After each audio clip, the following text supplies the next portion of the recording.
Hey guys, um, yeah, it's me.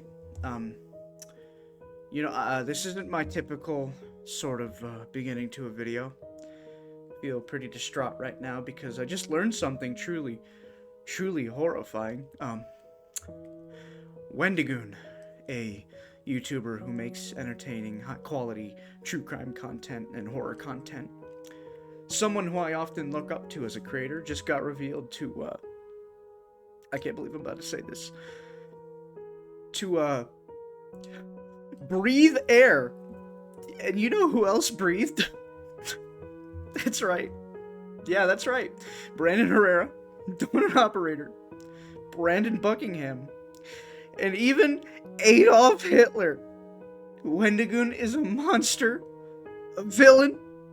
How could he do this? I trusted it! Yeah, so I'm sure everyone's already heard about this particular drama, if you could even call it that, but in case you haven't, allow me to quickly break it down. A fellow horror-centered YouTuber by the name In Praise of Shadows had recently uploaded a video totaling over 2 hours of length, but a significant portion of that video criticized and quote-unquote exposed YouTubers such as, of course, Wendigoon, Donut, Brandon, Oompaville, Shoe on Head, and more, which he criticized a female, so that means he's an incel. Sorry, pal. Looks like it's over for you. In all seriousness, though, why the hell am I making this video, right? Like, this isn't my sort of genre of stuff to do. This has already been covered to hell and back in a matter of days, and by YouTubers several magnitudes above myself. So what's the big deal? Well, put it simply, I look up to all of these creators. I watch all of them often. So like anyone who perceives anyone else as a friend, I wish to defend these names. Not that there's much to defend against, mind you. The opening to this video is pretty much the entire video in spades. There's no real, logical, sensical argument being made here, nor is it even exposing anyone for anything significant. A lot of it is just public knowledge and Twitter screenshots. Nonetheless, let's get filthy. He has since deleted his video, which does kind of suck. It was a long video. He clearly did put some level of effort into it, and most assuredly had a lot of feeling directed toward it, but since it's gone, I'll be referring to and using clips in the re-uploaded version, which will be in the description below. Like many people who talk about being Christians as much as he does, has a dark past with deep ties to far-right extremism. This video can honestly be ended right here. All of this could have been a lot more simple and a lot shorter if you simply just said that you don't agree with his political affiliations, public or otherwise, and leave it at that. You probably would have garnered a tad bit more respect, too. Yes, how awful. He was raised in nature and with loving, caring Christian influences. Dear God. I have no need or desire to hear 5 hours of opinions on Blood Meridian from a 21-year-old millionaire who got famous around the age of 19. And I know that is probably the most boomer thing that I have ever said. Apologies for that. Could this not be applied to you as well? I mean, not the millionaire part, obviously, for you. But why do people even think saying something like, I have no interest in watching this individual, is such a bombshell? I, too, have no interest in watching a butthurt leftist with a pedo stash rant about beloved YouTubers for over 30 minutes, all because he disagrees with their thoughts. What does it matter? And then you try to backpedal and say, sorry gang, I know I'm a boomer. I'm quirky, I'm sorry. If you were gonna end up apologizing for what you said, why not just go ahead and not say it? And this may all sound condescending, but that doesn't stop it from being somewhat true. I don't mean that to think that you shouldn't be able to say or publish whatever you like at any point in your life.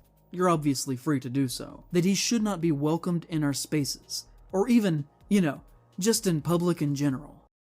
Here's what I don't get about this type of person specifically. You actively advocate for free speech and putting what you think is right out there, but then you pull a 180 and say that this individual should not be allowed in public spaces, shouldn't be allowed to say what they actually think. So let me go ahead and reword that for you. You're allowed to say whatever you want as long as it's in line with what I think. Anything I don't think should be banned. I love free speech, though. What I'm talking about here pertains to the very act of writing itself, and with that, perspective.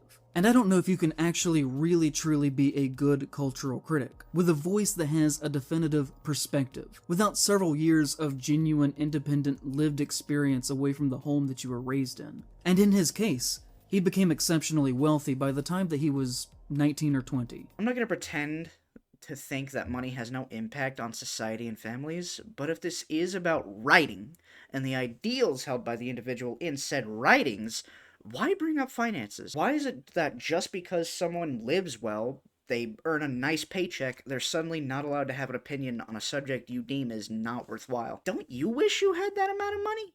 Doesn't everyone want money? I do truly believe that happiness cannot be derived from money and money alone in this world, but you simply can't live without it without a means of supporting yourself or your loved ones. And that means, in the world of today, is money. I think his videos are very uninteresting, but ultimately that is secondary to what makes him worth talking about. The first of which are the very strong beliefs that he seems to hold as important, that are in my opinion the antithesis of what horror should be about.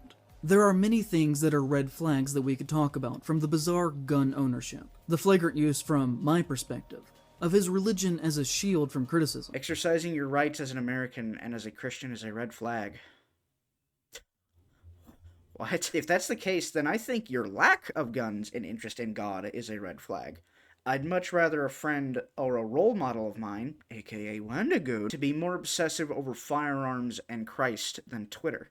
But I have a Twitter too anyway, so kind of a big L on both ends here. Consider following, please. Thank you. We could talk about his past and supposedly being a founding member in an online conspiracy theory group that, according to him, snowballed out of control into being a white supremacist neo-Nazi organization called the Boogaloo Boys. His online username at the time was Boogaloo Boy, and he claims to be the first to have started using it, but that he left the group and became Wendigoon after things started to get out of hand. I wouldn't continue to still dress like them if it were me.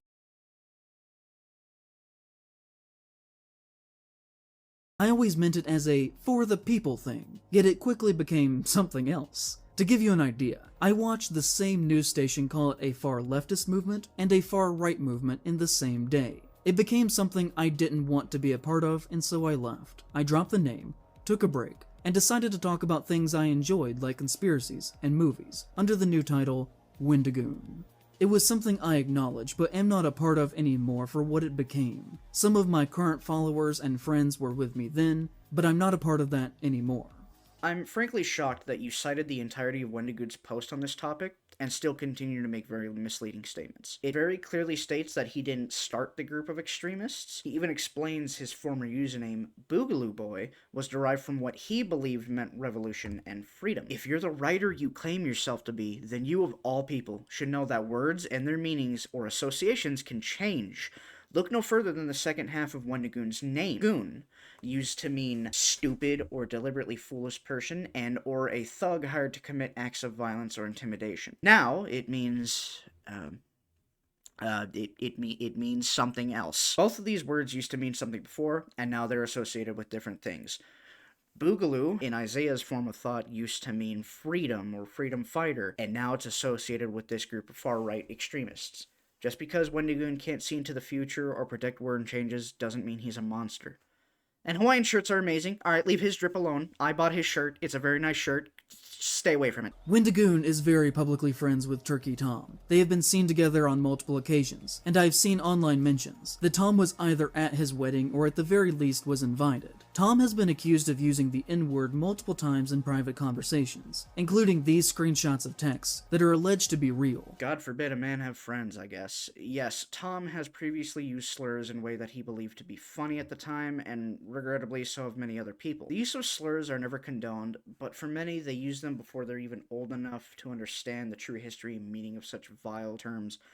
I'm not saying it's a good excuse, I'm saying that people do grow, and that what happened in the past should not hold over a person in the present. Wendigoon is publicly connected to the Internet Historian, and has even appeared in his videos. The Internet Historian publicly said that his birthday was April 20th. It is not, and has only said that as a joke because that is Hitler's birthday. This was the most hilariously, purposefully misleading portion in the entire video.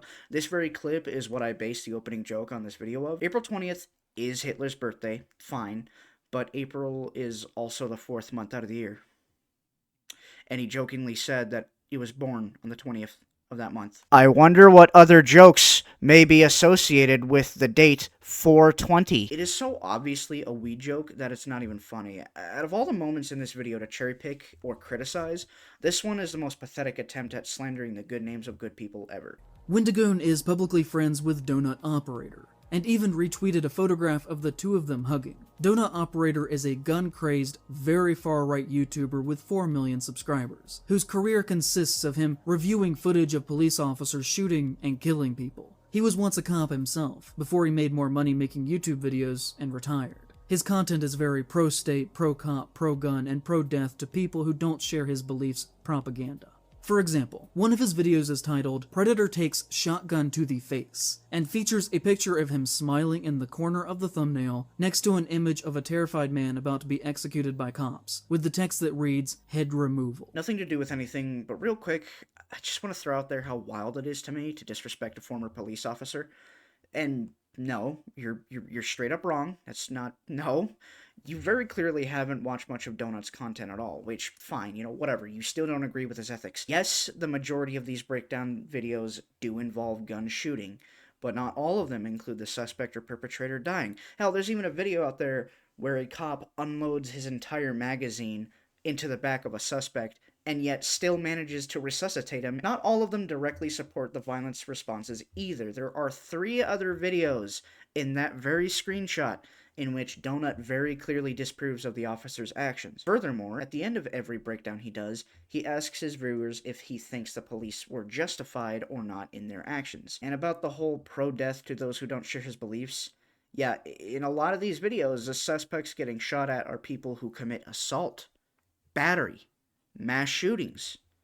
They're bad people who do bad things. I sincerely hope that your beliefs don't include grape or breadophilia in this matter, because, Christ, dude, I feel like celebrating the deaths of predators is a very good thing, but if you're defending a predatory actions just to have a reason to slander Donut, number 1, I hope you clean your hard drive, and number 2, I hope you get the help you need. And for someone who supposedly is so very anti-government, Wendigoon seems very comfortable with a man who makes his living worshipping violence committed by the state. He's a man of no conviction, claiming to be very against the government and for the rights of the people, while at the same time giving a warm embrace to one of the biggest fascist bootlickers on the internet. And the only thing that one could reasonably gather from this picture of them hugging is that he too is a fascist bootlicker himself. Ah yes, more lefty buzzwords. Since you seem content on throwing around baseless insults like a 3rd grader, I hope you wouldn't mind me calling you a soy libtard bootlicker in return. But because people like you throw around words like fascist and bootlicker so often at things you so happen to just not like, it means fuck all at this point. Why am I supposed to care if I lick this boot when you're over there enjoying the taste of that boot? He has collaborated with Nick Crowley, who constantly makes money through the most morbid and shameful true crime content, of showcasing the last minutes of people before they are suddenly and unexpectedly killed. Crowley is similar to Wendigoon, in that on the surface they seem fairly edgy, but clean enough. But then you notice that he follows less than 200 people on Twitter, and among them are the same circle with names like Wendigoon, Plagued Moth, Turkey Tom, Mr. Ballin, and Donut Operator. True crime and horror content often include disturbing or morbid topics of discussion, so already I have no clue what your point is other than pointing up at the sky and calling it blue. Once again, Twitter followings or followers doesn't indicate a damn thing. Yes, if 2 are of similar thought process, they will probably get along. We figured this out in, like, kindergarten, my guy. If Twitter follows are so important, then, why is yours private? Are you hiding something or someone malicious in there, bud? Do you follow anyone who has had a bad past? Do you? I wonder. He is publicly friends with Shoe on Head, who is a conservative masquerading as a leftist, who has built a career off of lazy anti-woke content, complaining about SJWs, who says stuff like, Karl Marx rising from the grave finding out his movement has been taken over by fat, ugly, mentally ill losers. Yes, what an utterly horrible person. How dare she get married to the person she loves, and how dare Wendigoon congratulate them on their matrimony. Of all controversial Shoe on Head posts, I mean, yeah, sure, it's insulting, but how is it any different from you calling people you don't agree with bootlickers or fascists? And of all the posts, this one just happened to be recent, and she's definitely said worse things. Like, what about this? Is there anything more pathetic than the self-hating white person? Genuinely, what is stopping these people from doing their part and decolonizing themselves off of a bridge? That would have been infinitely more convincing. Hell, I'm on her side, and I found something more offensive in telling people to commit sewer slide. Also, yes, I defended Shoe on Head, so that means I am in fact a simp. He is friends with Brandon Buckingham, a gun YouTuber who has been accused of threatening rape. No, not true. Straight up, just isn't true. Nope. Brandon, the stud he is a documentary-style video essayist or interviewer. The whole rape allegation, as well, was started by Sneeko.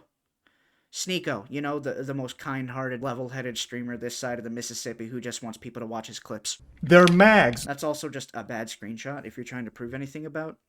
He's just happy that his grandfather is home and safe and recovering and hopefully getting healthier, while Wendigoon is doing nothing but saying he'll pray for them. He is friends with Oompaville, a gun-obsessed content creator that has taken advantage of Nakado Avocado's mental decline for fame and for money. And on top of that, has made content with the human trafficker, Andrew Tate. Not only did Oompa not take advantage of Nikocado Avocado, he paid for him to be there in that clip of the video you showed. And Oompa posted his video interviewing Tate before he was arrested and convicted.